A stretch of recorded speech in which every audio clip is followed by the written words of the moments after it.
Hey, how you doing? You doing good? Good. Editing Chiavan here. Just want to give you a little warning before we get into the show. The audio for this episode, not the cutest, and I'm aware of that. Mics kind of ended up more like props than working microphones. Oops, apparently they weren't working. But by the second episode, the audio is fantastic. It's great. The mics are all good. But this episode, a little bumpy, a little bit rough. All right. I'm so sorry. We're not professionals, okay? We're not there yet. Give us a break. Anyway, let's get into the show. I hope you enjoy. Okay. Action. Okay. Oh my god, I'm gonna sneeze. Hello!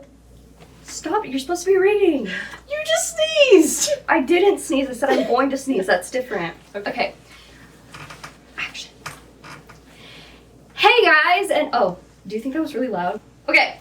Hey guys, and welcome to the ENFP and INTJ show. I'm gonna do that again. Okay, keep reading. Shh, don't laugh, keep reading. INTJs don't laugh, they're not any fun.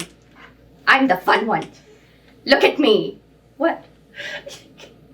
Stop it. The problem. I know there's a lot of problems in what I just said, okay? This is going to be a problematic show. Good for Eleanor. Okay, so here we go. Be quiet. Franklin was probably an ENFP. She was morally bankrupt and that makes her an ENFP. Action! Hey! Okay. Why can't I say hello? Hey guys, and welcome to the ENFP and INTJ show. I'm ENFP. This is INTJ. Doing very INTJ things right now. I'm you trying pay to attention? read right now. Yeah, well, we're doing a show, so I kind of need you to put the book down. You look great today, by the way. Just want to say you look like a jockey. Like maybe you should be riding horses somewhere in Britain. Thank you. I look great every day. Let's monetize our friendship. It's a good idea. In fact, we're planning to do that right now. That's why I brought you here. I want to take advantage and exploit our friendship. Okay. Yeah. To preface, I have always been a Myers-Briggs junkie, MBTI junkie. I was raised on Myers-Briggs. My parents raised me with the Keirsey sorter, whatever you want to call it, the Keirsey books, please understand me. And so I grew up on it and I became obsessed with it when I was 12. So that's kind of still how I see the world, is through Myers-Briggs. So I've always loved it.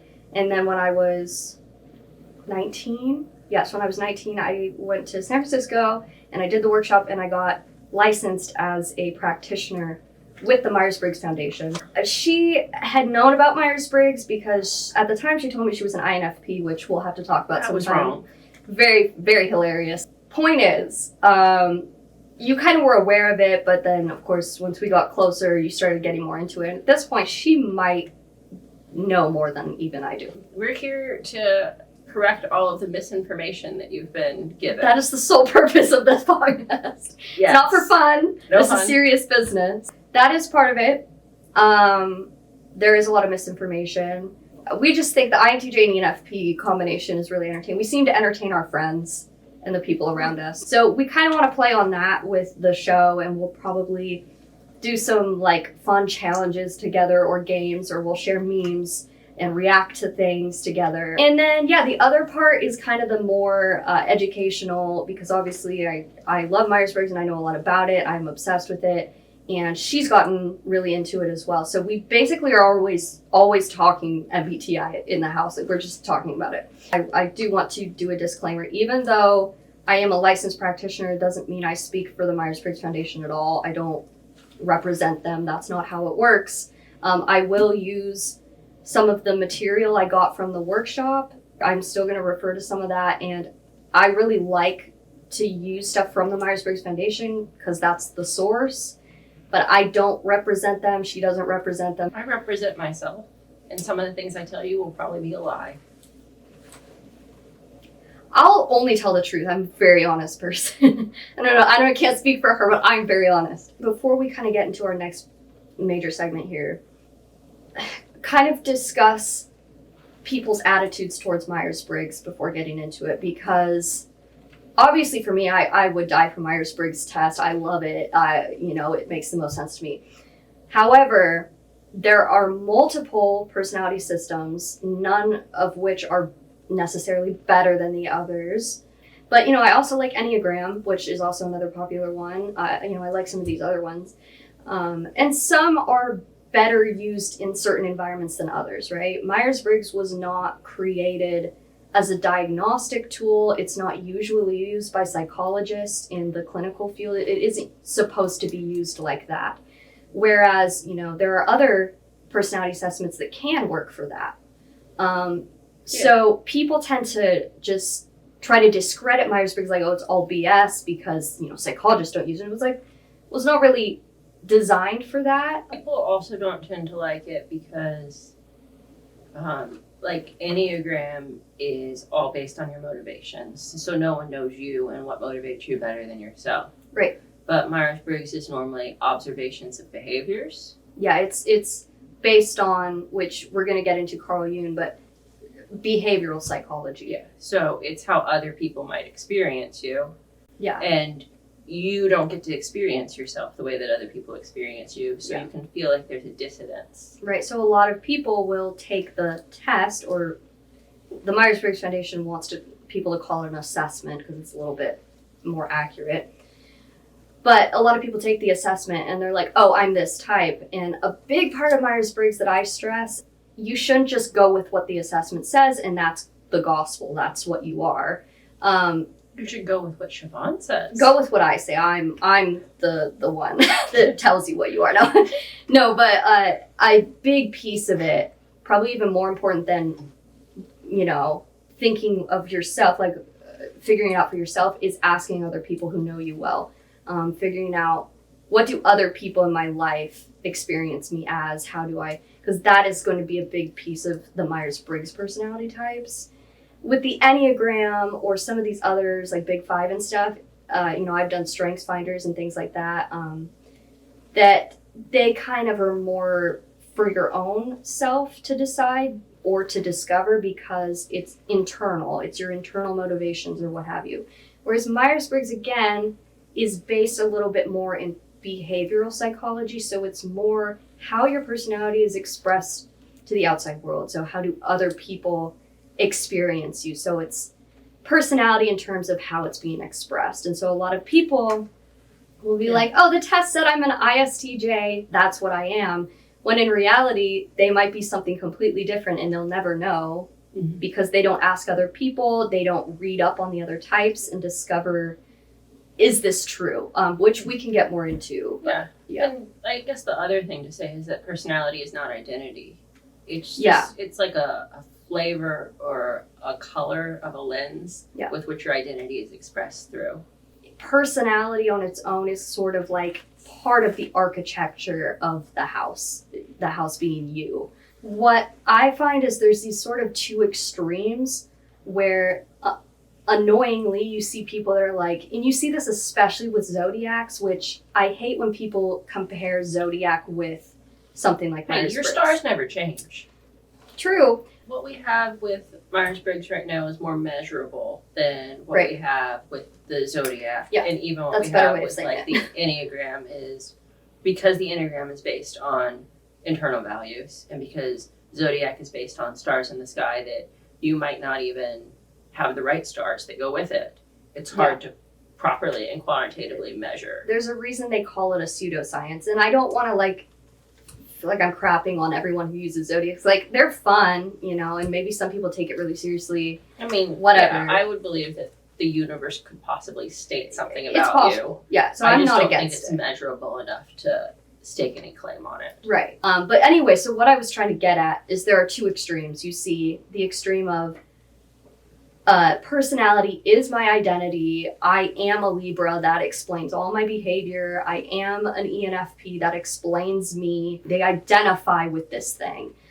Versus on the other extreme, you have people, and I've experienced this a lot, of it's all BS. It all is stupid. None of it's real. They'll compare Myers-Briggs and all these things to zodiacs, and they're all pointless.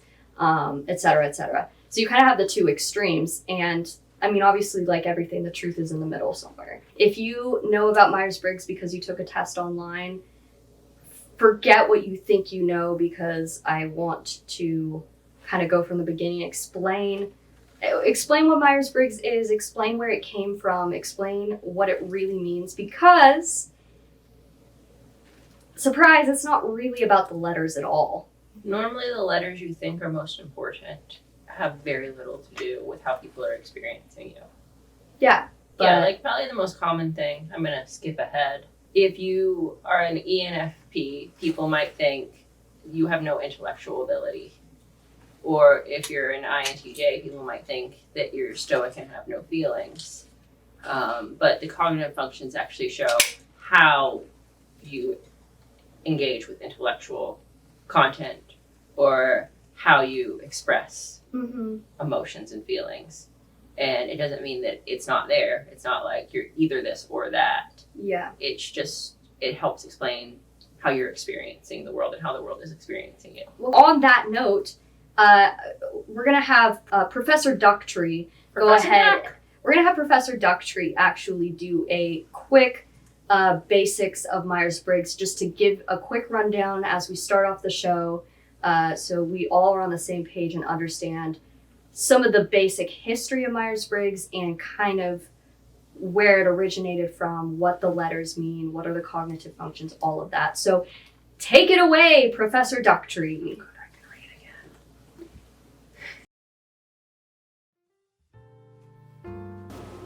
Hi, it's me, Professor Ducktree, and I'm here to explain to you in hopefully less than 2 minutes the Myers-Briggs type indicator. Well, the basics anyway. You think you know a thing or two about Myers-Briggs, huh? You don't know anything. Do you even know who Carl Jung is? Do you know the sacrifices that man has made for this country? I don't think so. That's right. In order to understand anything about the Myers-Briggs type indicator, you're going to want to understand a thing or two about Carl Jung's theory of personality.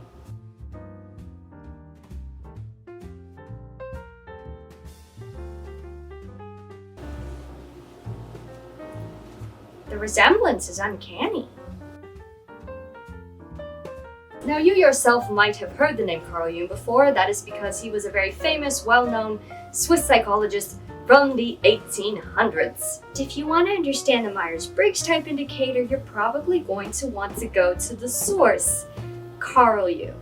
Carl Jung's theory of personality states that the human brain has two basic fundamental functions. Number one, to perceive, and number two, to judge. And what does this mean? Well, what does perceive mean? It means to observe, it means to take in information. And then what happens after we perceive? We make a judgment based on what we have just perceived. In other words, we make a decision. We arrive at a conclusion based on what we have perceived.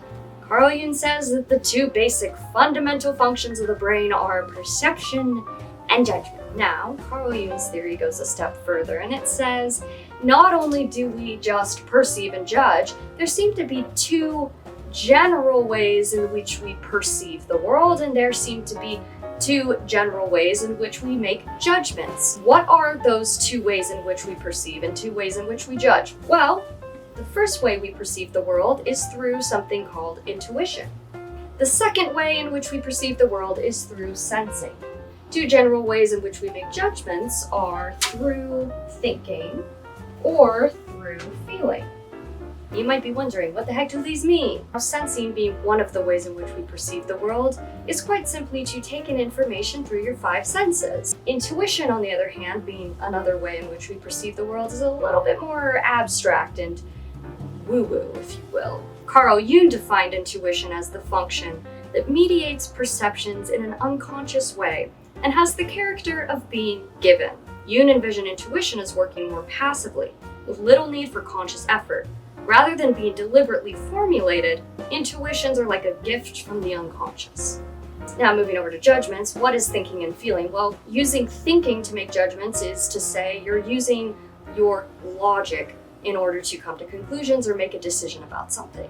Alternatively, you can also use feeling, which is to use your subjective feelings or your emotions in order to make a decision. Bada bing, bada boom. Now, at this point, it's important to emphasize every single individual uses all of these functions. That's right. Throughout the day, you are perceiving the world around you through both intuition and sensing. In the same way, you're making judgments throughout your day using both thinking and feeling. A good analogy for these functions, or for personality in general, that the Myers-Briggs Foundation likes to use is hand preference. Everyone has a dominant and non-dominant hand. Some people are right-handed, some people are left-handed. In the same way, some people prefer intuition, some people prefer sensing. Just because someone prefers intuition doesn't mean they don't have sensing. Of course not. Just because I'm right-handed doesn't mean I don't also use my left hand throughout the day. It just means that I am right-handed. I prefer to use my right hand. And that, my friends, is where we see personality bloom. That's right. It's all about preference. The reality is, you, as an individual, according to Carl Jung's theory, prefer intuition or sensing. Likewise, you might prefer to use thinking over feeling when you make judgments, or feeling over thinking to make judgments. Depends on who you are, right? The beauty of personality, it's what makes people unique.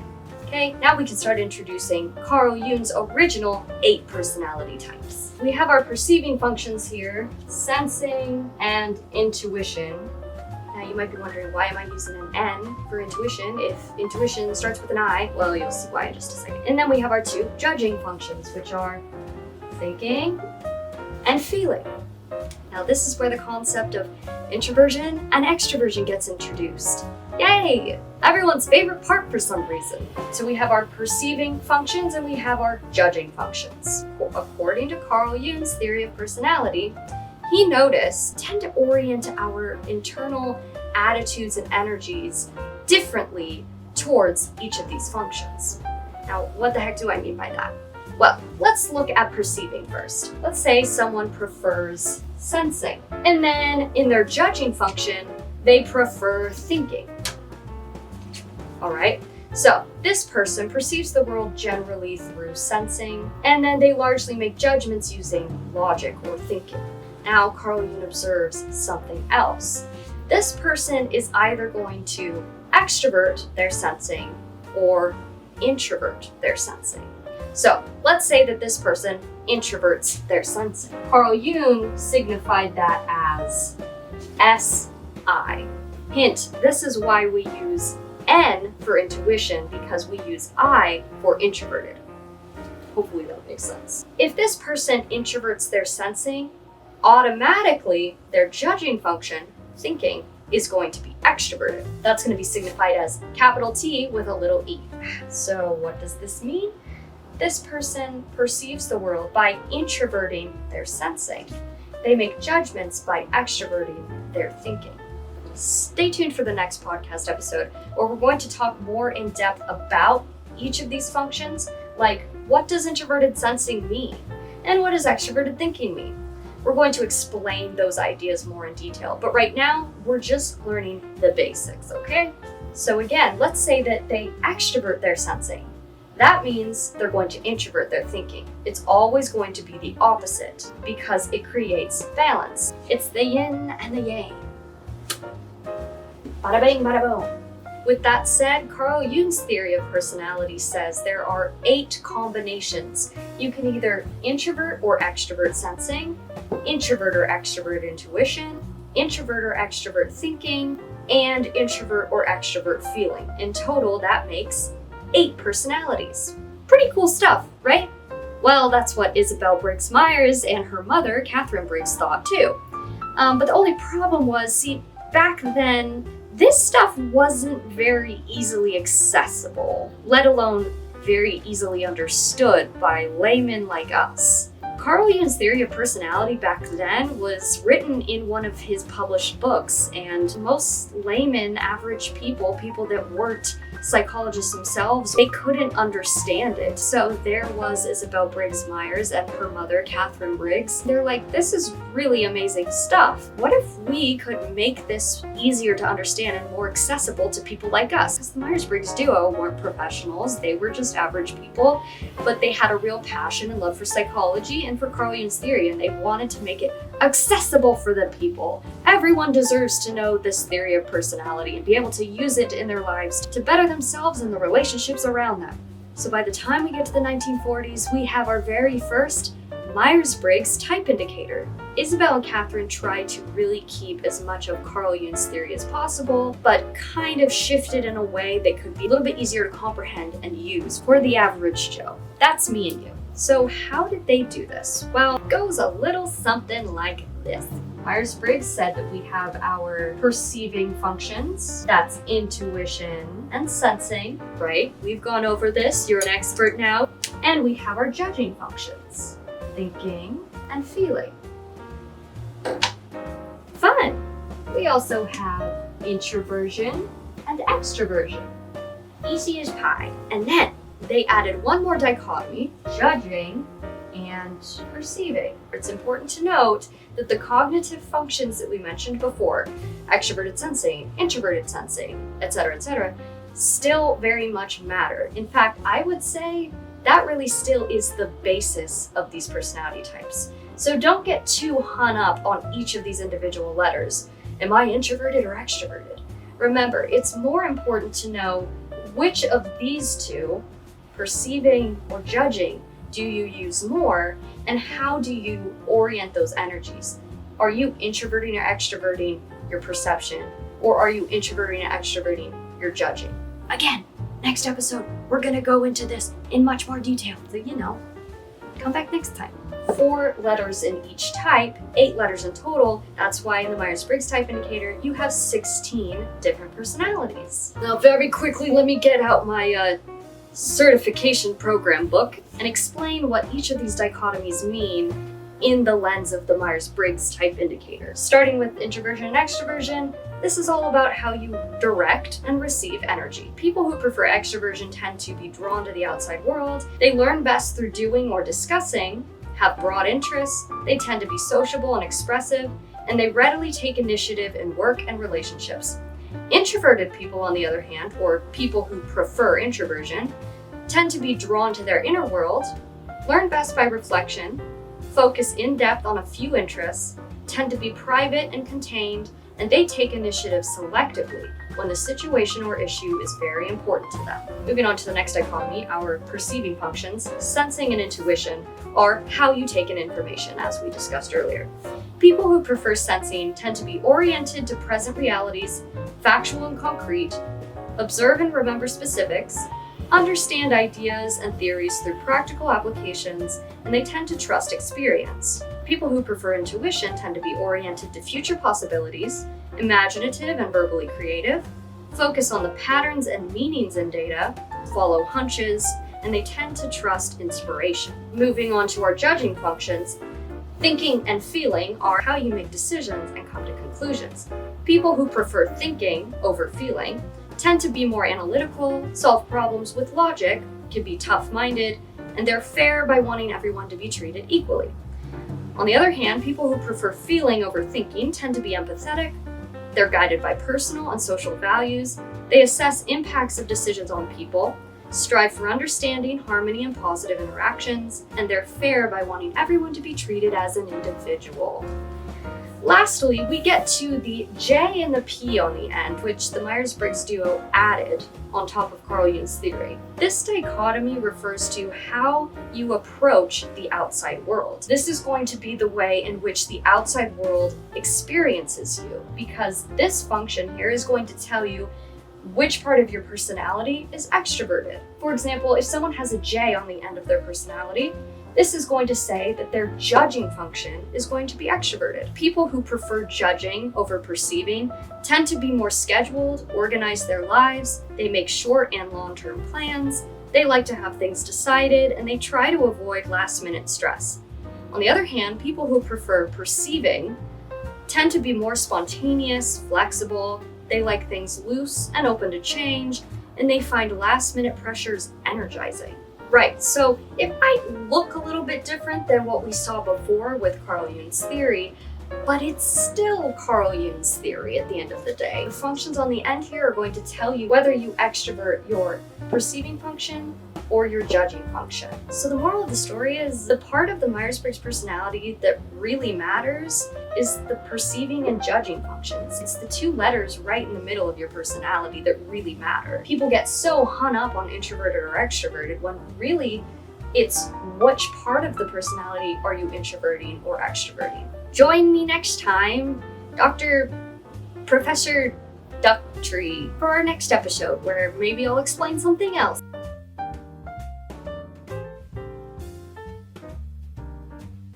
Okay, thank you, Professor Duck. Professor Ducktree. I really appreciate your mustache. It goes with your lab coat. I want to discuss the importance of cognitive functions over the letters. I am passionate about cognitive functions. Yeah. So starting from the very basics, when you look at any Myers-Briggs website, which we're going to talk about websites in a minute, but when you look at anything in your first reading about Myers-Briggs, what is most apparent are the 4 letters, right? It's a 4-letter type system. Yeah, people identify themselves with the letters, E or I. Yeah. So, even in my book here, we kind of start with the basics, which are easiest to understand, but I don't think it's a great way to base your personality off of right off the bat. If you take an assessment and it spits out a type, we call that the reported type. With the Myers-Briggs Foundation, they call it a reported type, right? It is what comes out, it spits out of an assessment. Even so, even if you take the most legitimate MBTI thing and you pay all the money, understand that just because your reported type comes out as ESTJ doesn't mean you're an ESTJ, right? That's not what it's saying. You have a job, once you get your reported type, to find what they call the best fit type. So the foundation calls it the best fit. And this is your job to now look at that. Okay, it says ESTJ, read about ESTJ, and go and read some of the other types as well, maybe things close to ESTJ, or if you want to read all of them, go ahead. There's 16 of them, but kind of get an understanding of them. It especially helps if you, again, understand. If you're a true ESTJ, and you'll probably do all of this homework. You'll probably read it all. What am I and saying? You'll probably identify yourself as an ESTJ. Right. Point is, the reason it's called best fit is you are yourself finding your best fit type. So just understand the reported type really isn't always accurate. In fact, a lot of the time it isn't. Unless you're taking the actual legitimate assessment, you're more likely to get a proper, accurate type. But especially if you're taking a free online test, go and do your own research, read about it, and most importantly, ask other people in your life.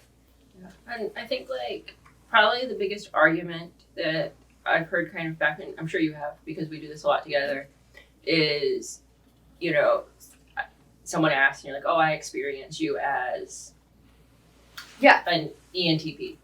And it's like, well, I'm only this way around y'all.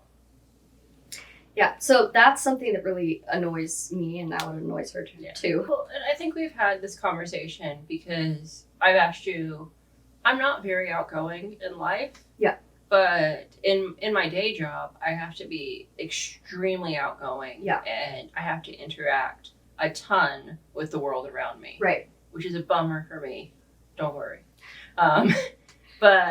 So people at work experience me slightly different than Chiavan experiences me when I'm not at work. Right. But the core themes of who I am still show through. Right. And so it's like Professor Ducktree said. Professor Phil? Yes, Dr. Phil, Professor Ducktree said, you are ugly, you are disgusting, I'm gonna kill you. She owes me $5. Give me $200. Dr. Ducktree said that. So, but it's the same idea of, right, it's all about preferences. You aren't one thing or the other. And just like in life, you can learn to use your non-dominant hand. INTJ, someone who's very introverted naturally, she can still be extroverted when she needs to, like in her job, it kind of demands that of her.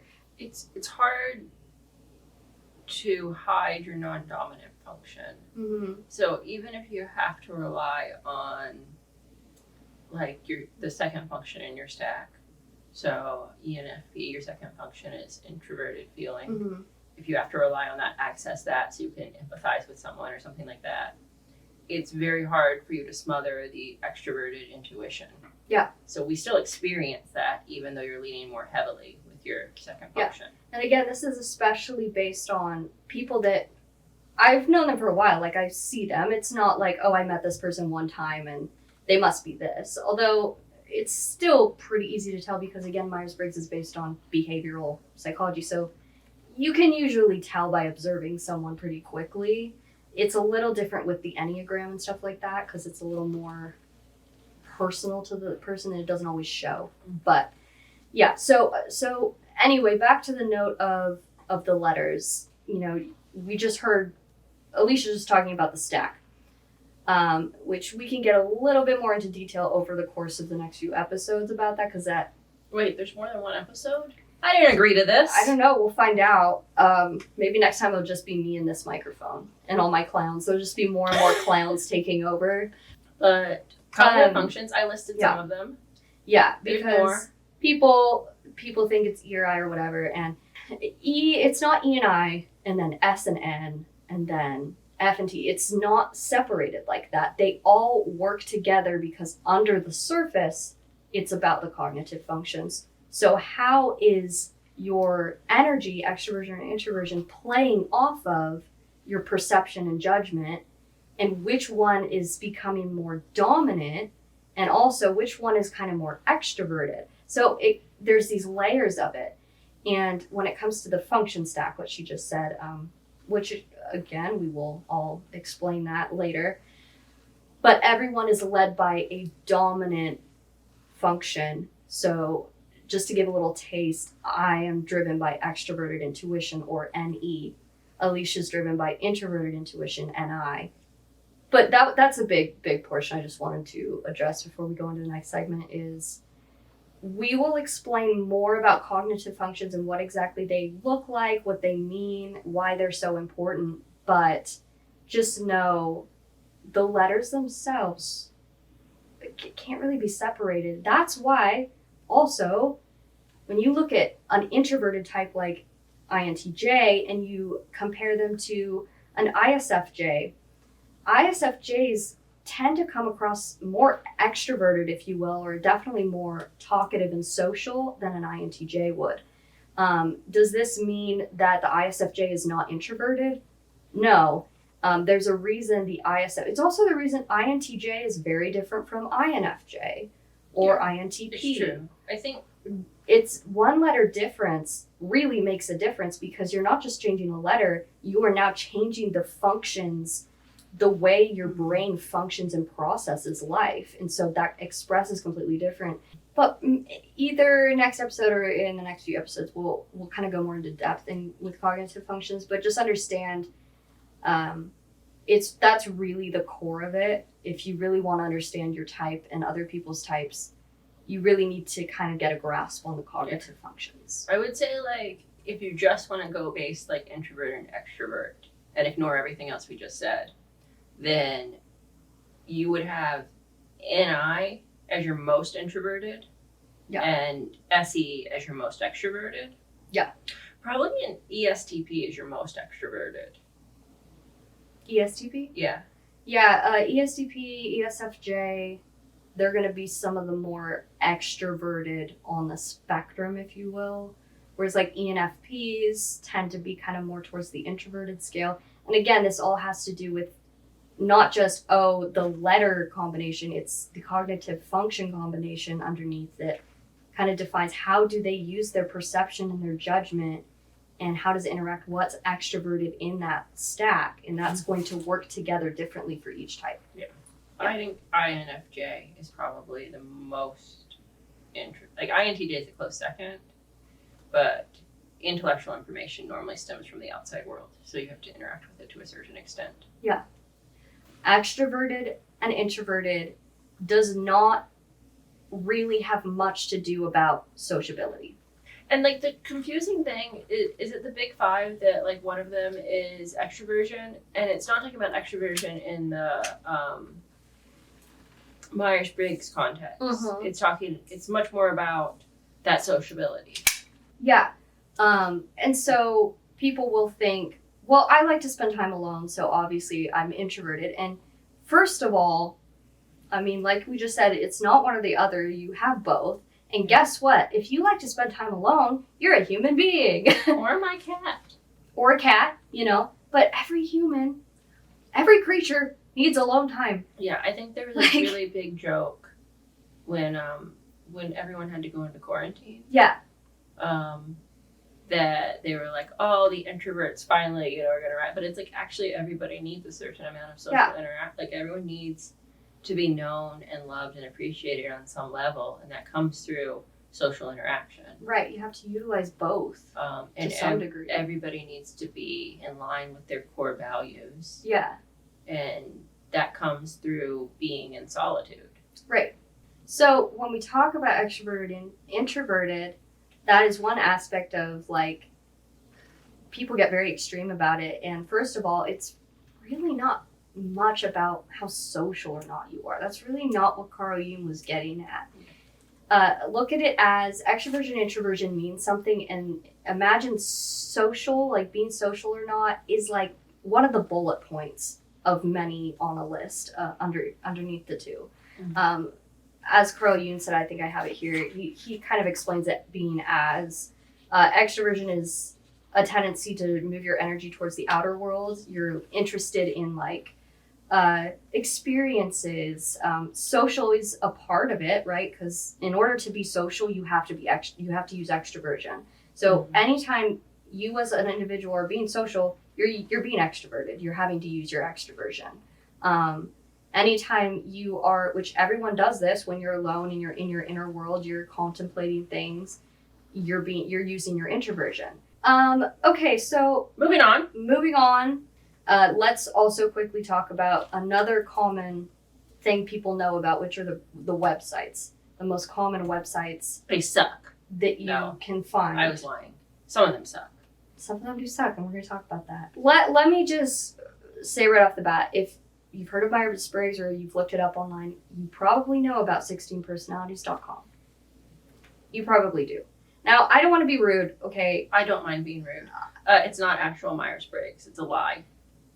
A little bit. That's don't half fall true. For the lie. It's half true. No, it's all the way true. Don't fall for the lie. I'm going to be nice. I'm not. I might feel very strongly about the website, but I'm going to be objective and... This test is stupid too. You can cheat the test. Okay. So I don't... Everything about it is dumb. It has good pictures though. If you want to look at the little avatars of yourself, those are cute. Those are probably the most well known. They're very popular. Yeah. That part's okay. Everything else sucks. Can I be honest? I don't think they're very cute. I'm just going to say, I think they look like just boring corporate art. I think they could be cuter. Does an artist out there want to recreate? I mean, I've seen this already, but can someone just like recreate it, revamp it? If you want an INTJ, I'll model for it. Yeah, just kind of make a cartoon out of this and a cartoon out of this, and we'll be good to go. Could you put a clown nose on me, please? Thank you. So yeah, everyone knows 16personalities.com probably. Even if you're not really into Myers-Briggs at all or don't know much about it, you've probably seen the little avatars. I was just never much of a fan of it, even before like I really had ever become a practitioner or really knew in depth why I didn't like it. I just was like, something about it is off. I'm not super into it.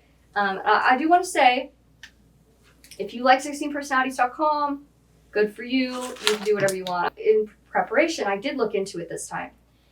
And you did your homework.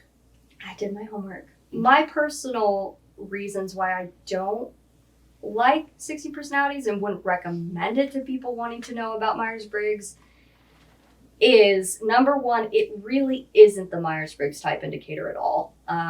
They even say that on the website. So if you kind of go into the website a little and you read more about them, first of all, they don't give a super in-depth look at Myers-Briggs as I would like them to. There are other websites that explain it better. And also, they say themselves, they have created basically their own system, which combines Myers-Briggs, elements of Myers-Briggs, and elements of, I think they said the Big Five. I could be wrong, but it was the Big Five or something like that, or, you know. And they basically throw it together, and they created their own system called the Naris report or something like that. I cannot say whether or not it's a good system. That's not my place. Obviously, they claim that there's research to show it's accurate, but It might be a fine system, but it's confusing people. it's confusing people because it's not the MBTI fully. It's masquerading it has as some the elements. MBTI. In fact, in the website, they say they don't even really rely much on the cognitive functions, which to us is like the number one sin, because we just explained that's the most important part of the MBTI, and they leave that part out. So, of course, you can understand why it frustrates me to see people use it. And it's like, that's not even MBTI at this point. But everyone knows that website. Everyone uses it. One nice element about it is it's a free test. And it is, I will say, it's a better test than other free tests online. Like, it's not as like black and white and stereotypical. But again, It's also not testing you for MBTI anymore. it's not really testing you for MBTI. They say themselves it's their own system they've kind of created a hybrid out of. So, and you'll also notice on their website they add things like INTJ-T or INTJ-A, and those letters represent like your reaction to stress and things like that. And again, that's not from Myers-Briggs itself. We'll talk about reaction to stress We in will. the true MBTI fashion. Yeah, Gripping and the right. other one. So the looping things. We'll talk about that. But yeah, so there's just, I'm not like totally against that website. It just frustrates me that people think they're taking the MBTI and they're reading about MBTI when it really isn't. The greatest misinformation of our time. Yes. The greatest. The greatest. Fake news. Down with 16 personalities. Down with MLMs. Oh Yeah, we hate MLMs. yeah, and M&Ms. No, we like M&Ms. No, I hate M&Ms. All M&Ms? Oreos all day. Or, yeah. I'm like, Again, because it's not actually testing to tell your, like, Myers-Briggs. It's now Yeah. testing to It's tell testing something something different. yeah. Which is fine if it weren't misrepresented. Also, there's only two really that I'm like, oh, I really like these ones. One of them is a little boring. It's not as exciting to look at. It's not a sexy website. It's not a sexy, scandalous website. It doesn't have cute little avatars. I'm so sorry. But personalitypage.com, which is run by something consulting. I think they actually could be Myers-Briggs affiliated, but I don't know for sure. I just know that when I look through their descriptions, they're very detailed. They actually take into account all of the cognitive functions. I usually send my friends their descriptions of types because it's really detailed and makes the most sense. Also, I went to their About page before doing the show because I wanted to research. And I loved their About page so much better than 16 Personalities because they actually in detail explained Carl Jung's theories, and I feel more confident looking at this website. Although I will say they do have ads. No one likes that, I know. I mean, we probably have ads. Sorry, no cute avatars, but I do love it. And then also, of course, the number one would be just go straight to the source. Go to Carl Jung. Carl Jung. Go to MyersBriggsFoundation.org. I think that's what it is. And if I'm wrong, I'll link it in the description. But Myers-Briggs Foundation.org. And you can actually purchase the test. You can purchase all of their materials there. You can reach out to them. They have practitioners in your area I think you can find.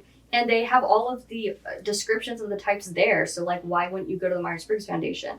They even have, like, a little segment that I was reading today of, like, debunking myths about Myers-Briggs. I liked that part. Did it talk about how I actually have feelings? It didn't say anything about the INTJ. They only mention one type on their page. It's just INTJ. And by the way, only type that matters. so those are the two types I personally would Mm-hmm. websites I would recommend. I don't use websites. I use memes. Speaking of memes, doesn't everybody love memes? Did you like that? Yeah. Yeah, it was a great segue. Thank you. Thank you. We're going to move into our final segment. I was really proud of that. You did great. Words of affirmation. You did absolutely great. That was amazing. Oh, yeah. What's your love language? I don't care. We could talk about love languages. Yeah. That's not a personality type. Not right now. At some point. I would consider that more... What's your hate language? That's the real question. We'll talk about hate languages and love languages. We're going to have an episode dedicated to love and hate languages. So yes, our next segment here is we're going to show each other memes. And so what we've been doing is saving memes for each other. So I have saved some INTJ memes that I've found across the interwebs. And I've also saved some INTJ memes that I found across the interwebs. Your task was to find the ENFP memes. Those weren't as funny. And so we're going to show each other the memes we found, and we're going to react to them and see if they're accurate at all. Also, this was very hard for me because she's always looking at the memes. I don't as much. I learned everything I know about Myers-Briggs through memes. I'm literally like...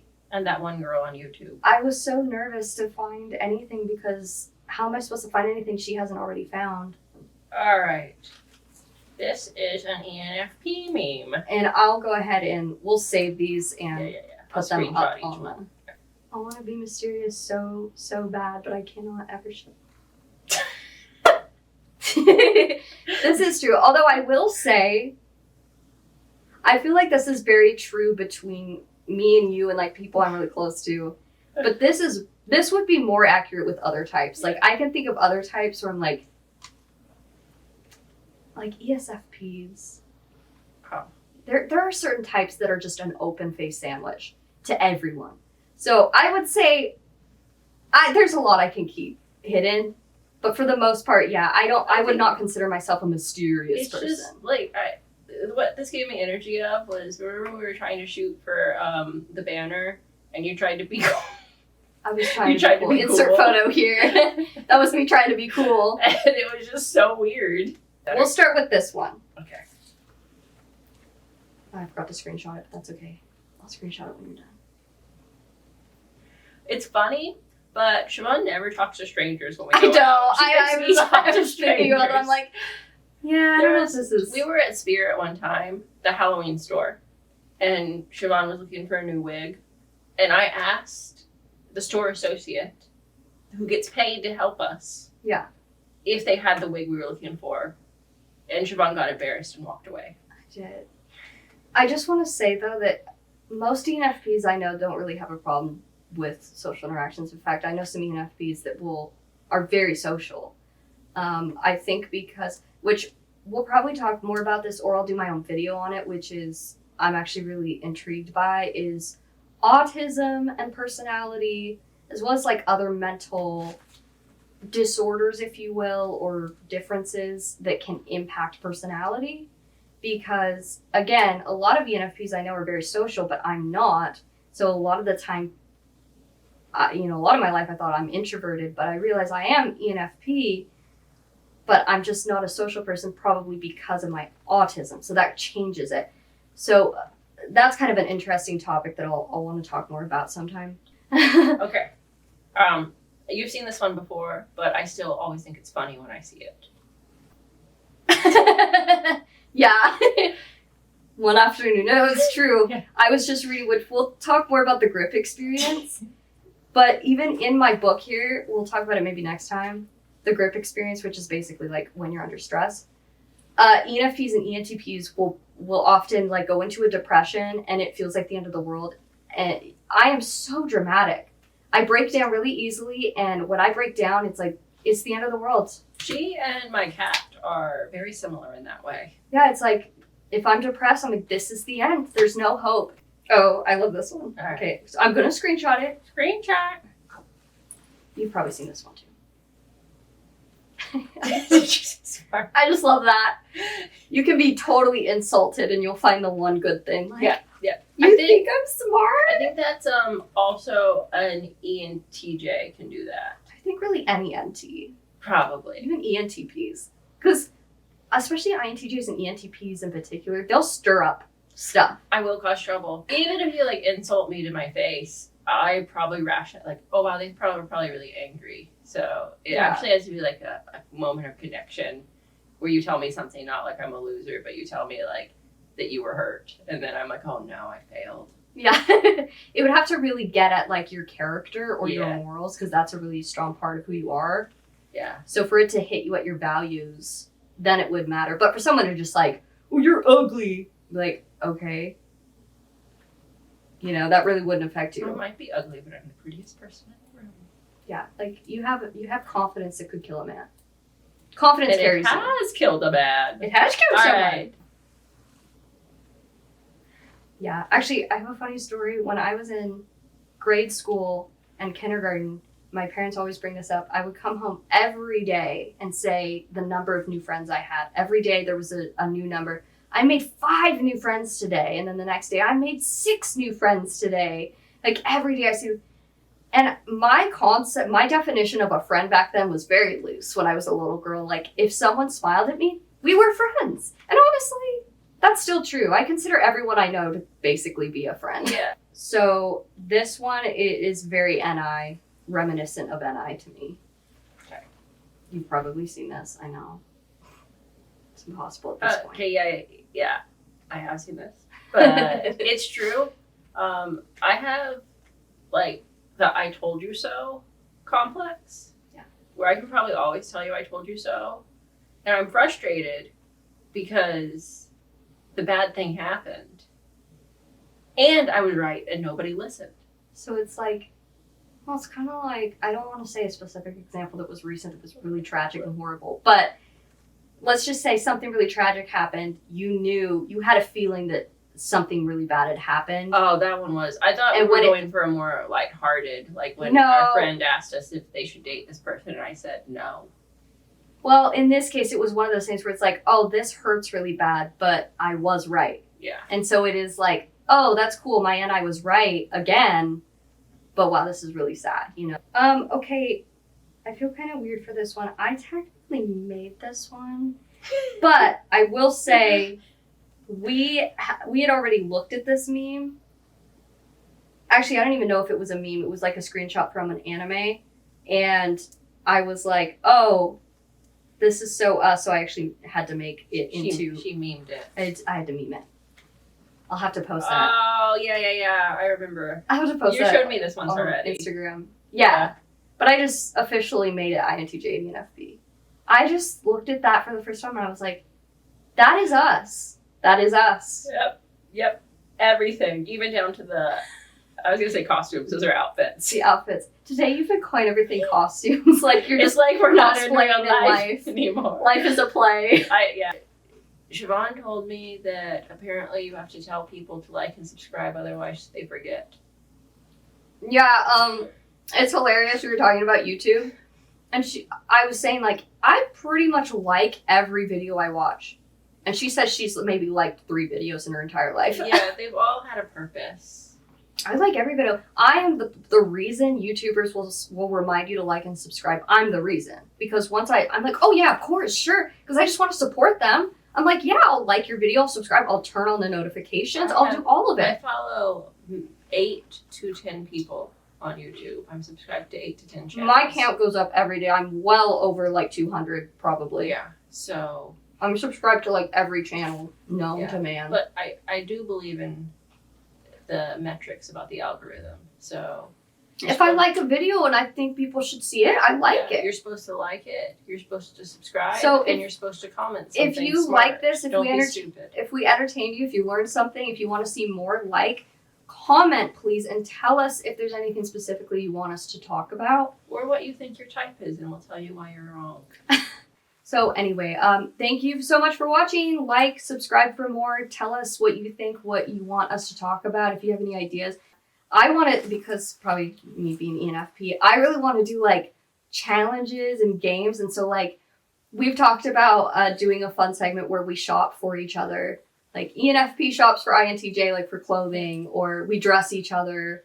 We might get on some of those websites and take tests.